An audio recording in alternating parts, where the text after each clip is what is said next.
गडचिरोलीत मोत्याची शेती, तरुण शेतकऱ्याचा अनोखा प्रयोग।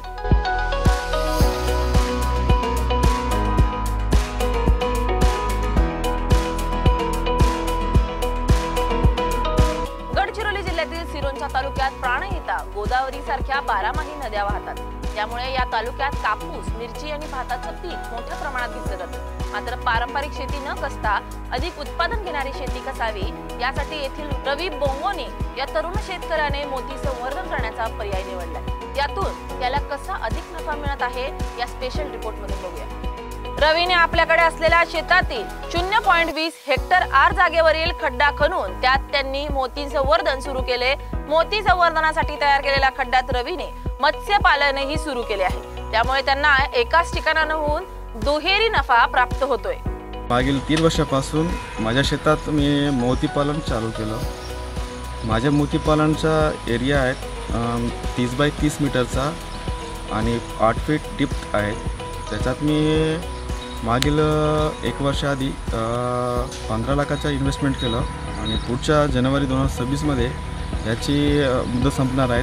कंपनीसोबत करार झाला आणि आम्ही यावर्षी म्हणजे 2026 मध्ये जानेवारीमध्ये 30 लाखापर्यंत आम्ही उत्पन्न करण्याचे टार्गेट आहे आम्हाला। मोती संवर्धनासाठी पाणी व्यवस्थापन महत्त्वाचे असल्याने त्यांनी लागवडीसाठी निवडलेल्या जमिनीत 8 फूट पाणी साठवले। पाण्यातील चढ उतार जाणून घेण्यासाठी 8 फूट पाण्याच्या बाटल्या बसवल्या आहेत।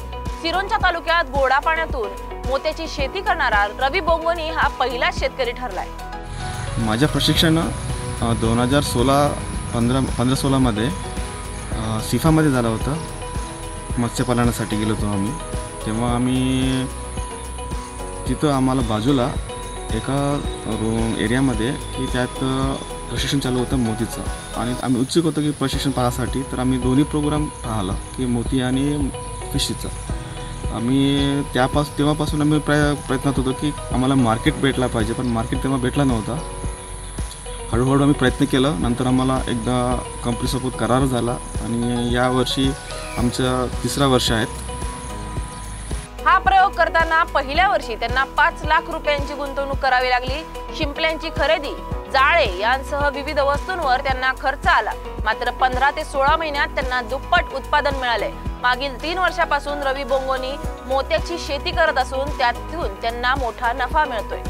सुरुवातीला आम्हाला 5 लाखापासून आम्ही चालू केलं आणि 2022-23 मध्ये 5 लाखापासून आम्हाला उत्पादन आलं होतं 10 लाखाचा आणि इन्व्हेस्टमेंट झाला होता 5 लाखाचा। आणि यावर्षी आम्ही 15 लाखाचा इन्व्हेस्टमेंट केलं आणि पुढच्या या 2026 मध्ये 30 लाखापर्यंत आमचं टार्गेट आहे। आम्ही ह्या सिरोंच्यात मोतीपालनासाठी इच्छुक असलेले शेतकरी यांना आम्ही सिरोंच्यात मार्गदर्शन करत आहोत आणि जेणेकरून जे लोक मागील त्याला शेततळ्यामध्ये ज्यांनी लोक अर्ज केले त्यांना आम्ही इथं सिरोंच्यात मार्गदर्शनासाठी किंवा प्रॅक्टिकल इथं दाखवण्यासाठी आम्ही प्रयत्न करतो। गोड्या पाण्यातील मोत्याचा कमी खर्चात जास्त उत्पन्न मिळवून देणारा अनोखा असा प्रयोग सिरोंचा तालुक्यातील शेतकऱ्यांनी केलाय। या तरुण शेतकऱ्याचा प्रयोग पाहून अनेक शेतकरी मोत्यांची शेती करण्याचा विचार करतात। महेश गुंडेटीवारसह ब्युरो रिपोर्ट, गडचिरोली।